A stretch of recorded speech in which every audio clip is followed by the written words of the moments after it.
माझं नाव स्वाती त्रिवाडी आहे। मी कराडून आले। मी कोल्हापूर बॅच जॉईन केली होती जैनमध्ये।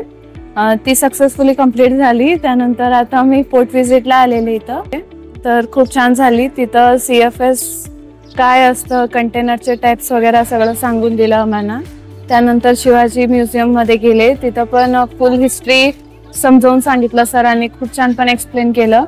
त्यानंतर पोर्ट मध्ये आलो। पोर्ट ॲक्च्युली एवढं भारी एक्सपिरियन्स होता ना की सगळ्यांनी एकदा तर ते केलंच पाहिजे। पोर्ट काय असतं, कशा प्रकारे असते, कंटेनर कसं उचललं जातंय, कुठे ठेवलं जातंय, शिपमेंट कशी होती ॲक्च्युली, ते सगळं झाल्यानंतर आम्ही कोल्ड स्टोरेज मध्ये आलो। इथं कोल्ड स्टोरेज मध्ये आपल्याला कळालं की टेम्परेचर कसं मेंटेन ठेवायचं, कसं पॅकिंग करायची असती, हे सगळं खूप छान वाटलं। थँक्यू।